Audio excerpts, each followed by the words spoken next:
עכשיו, ואנחנו נפגשים לקראת חזרה למבחן בביולוגיה, ואנחנו נעסוק בכמה מושגי מחקר.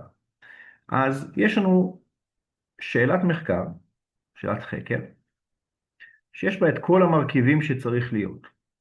המילה השפעת, לאחר מכן מגיע איזשהו משתנה בלתי תלוי, על, איזשהו משתנה תלוי שהוא תמיד תמיד תמיד תהליך ביולוגי, או קצב של תהליך ביולוגי, באיזשהו אורגניזם, והמהדרין גם כותבים הנמדד על ידי. אז אנחנו ניתן פה דוגמה.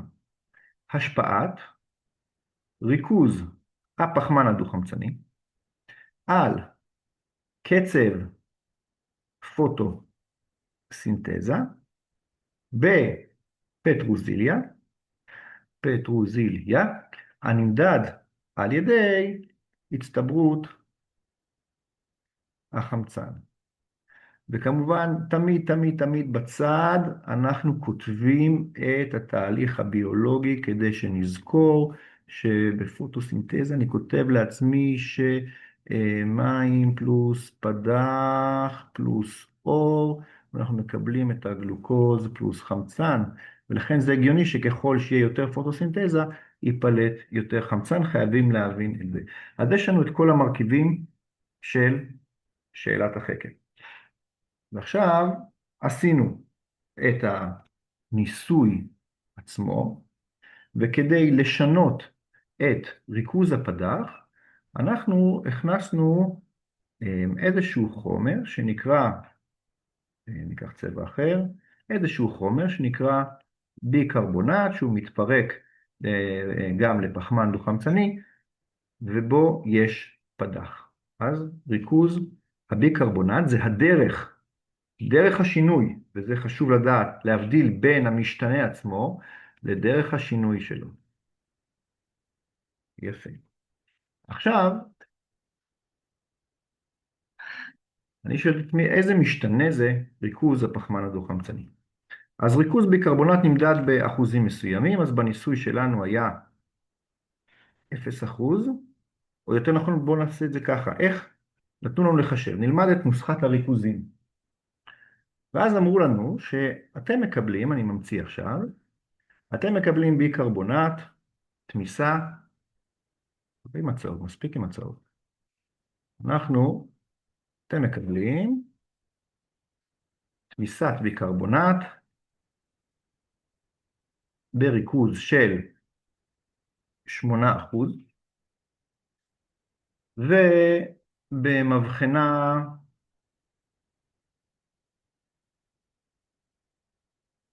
מבחנה 1, 2, 3 ו-4. אז במבחנה ביקרבונט, ולא לשכוח תמיד לשים את היחידות בטבלה, אמרו לכם שימו מיליליטר של קרבונט, מיליליטר מים במיליליטר, שמים את זה ככה בסוגריים, ושואלים אתכם מה יהיה הריכוז הסופי. אז במבחנה מספר 1 אמרו לכם לשים 0 ביקרבונט, בתמיסה מספר 2 אמרו לשים 5 מיליליטר, בשלושה 10 ו-20 מיליליטר של ביקרבונט, ובמבחנה 2 אמרו לכם לשים 45 מיליליטר מים. אז כמה נשים במבחנה 1? כמה מים נשים במבחנה 1? אני שואל את מי שנמצאת פה לידי. התשובה היא 50 כמובן. למה? כי אנחנו צריכים שיהיו לנו גורמים קבועים. גורמים קבועים, במקרה הזה נפח המבחנה הוא גורם קבוע, כי הדבר היחיד שצריך להשתנות פה זה ריכוז הפדח. אז אם פה יצא לי 50, אז גם פה חייב לצאת 50, וגם פה 50, וגם פה 50, ולכן כאן יהיה לי 40, וכאן 30. ולפעמים יבקשו מכם בבגרות ישר את הריכוז ביקרבונט, כמובן במקרה שלנו באחוזים, אבל תמיד מומלץ להוסיף את עמודת במקרה שלנו זה הנפח הכולל, ועוד מעט גם נראה שזה חשוב לנוסחה, אבל אז לכן לא תמיד שמים את העמודה הזאת וכדאי להוסיף אותה. ובכן, איך מבקשים ממני לחשב את הריכוז של הביקרבונט? אז ברור שמבחנה מספר 1 הריכוז הוא 0, כי אם יש 0 ביקרבונט אין שום סיכוי שיהיה לי. מה הריכוז המקסימלי שיכול להיות? 8, נכון? זה כאילו ה100% שלנו. לפעמים יכתבו בבגרות, התייחס לתמיסה מסוימת כ100%, ואז יש תמיסה של 100%. תמיד חייבים לדעת מהו הריכוז הראשון. אז בואו נראה מה אנחנו יודעים. אנחנו יודעים שריכוז ראשוני הוא 8%. ולא יכול להיות, כי גם אם לא נמהל את זה בכלל במים, אז אם יש לנו תוצאה שיוצאת מעל 8, סימן שהתשובה שלנו לא נכונה, כי המקסימום הוא 8. תמיסת הביקרבונט שקיבלנו הנקייה היא 8. עכשיו יש שתי אפשרויות לחשב. אפשרות אחת היא דרך, אומרים לי פה באוזניים רק לדבר על הנוסחה, אז אני לא אדבר על משהו הקל יותר. ובכן, מה הנוסחה? הנוסחה שלנו היא היחס, אותו יחס נשאר בין הריכוז לנפח. C1 כפול V1 שווה כותבים אצלכם C2 כפול V2. אז מה כל אחד מהדבר הזה? אז V זה ווליום, זה נפח, ו-C, המילה הזאת באנגלית אני לא רוצה להגיד אותה, ולכן זה C. ה-C1 זה ריכוז ראשוני. V1 זה נפח ראשוני, או תפיסת האם, כמו שיש כאלה שלומדים, ו-C2, מה?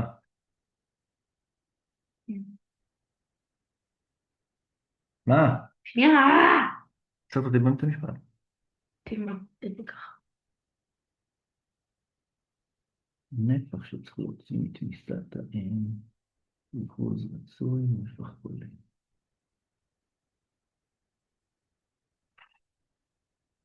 אוקיי, שוב מתקנים אותי באוזנייה, שאני אצמד לאיך שהמורה אמרה בדיוק. ובכן, ה-C1 זה ריכוז ההתחלתי, כמו שכתבתי, הריכוז הראשוני, V1 נפח שצריך להוציא מתמיסת האם. נפח שצריך להוציא נפח ראשוני מתמיסת האם. כן? זאת אומרת, אמרו לי תיקח מה-8%, זה בעצם העמודה הזאת. C1, אנחנו כבר יודעים שזה פה. C2 זה מה שצריך לחשב, כן? זה הריכוז הסופי. והוא נמצא כאן. ו-V2, זה מה שאמרתי לכם לעשות את העמודה הזאת, V2 זה הנפח הכולל, וזאת העמודה הזאת. לכן יש לנו פה כאילו 4 משתנים נעלמים, אבל בעצם יש לנו רק נעלם אחד. בגלל ש-C1 נתון לנו, זה 8. V1 זה הנפח שהוצאנו מתמיסת האם. שימו לב, זה נפח, V נפח, ולכן אני מחפש אותו איפה שיש לי נפח.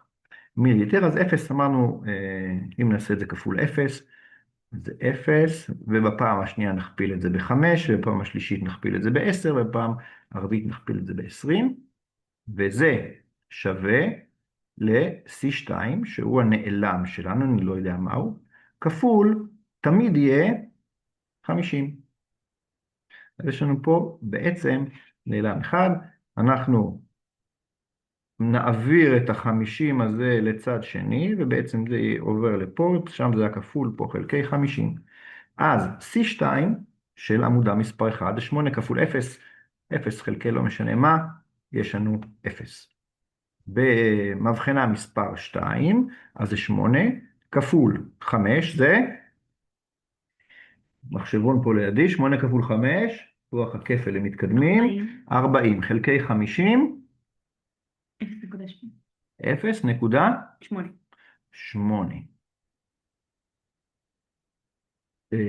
8 כפול 10 80. חלקי 50, 1.6.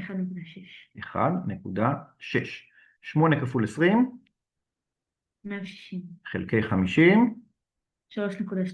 3.2.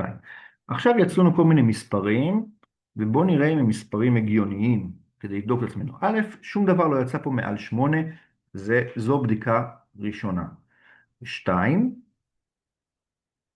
שימו לב שהחמש הזה, מהלנו אותו פי 10, וזה בדיוק מסתדר לנו עם זה ש-0.8 הוא מדולל פי 10 מ-8. אז זה בדיקה נוספת. דבר שני, ראינו שפה שמנו, פה שמנו, במבחנה 2 שמנו 5, במבחנה 10 שמנו 10. אז זה פי 2 ריכוז. הריכוז הוא יהיה גבוה פי 2, ובאמת 0.8 כפול 2 זה 1.6 כפול פה, ואז אנחנו עושים את מבדעים את זה מכל כיוון, ולכן, אני בכל זאת אגיד את המשפט, סליחה לאוזנייה שפה לידי, שגם אם אני לא זוכר את הניסחה, יש לי blackout לא מצליח, עדיין אני יכול להגיד מהו הריכוז, ולהגיד שמבחנה 2 מהלתי אותה פי 10, ולכן הריכוז יהיה קטן פי 10. הגיוני, אני שם יותר מים בתרכיז, התרכיז יותר מדולל. עוד שתי מילים או כמה מילים על נושא של סוגי משתנים. שזה כתוב ככה פה בחומר לידי. בסופו של דבר אני אצטרך עכשיו מהדבר הזה, מהטבלה הזאת, לבנות גרף. בבגרות זה יהיה בחלק השלישי עם גרף שתקבלו, אבל תמיד חשוב גם שלא מבקשים מכם גרף, לעשות גרף, כי זה יסביר לכם את התשובות.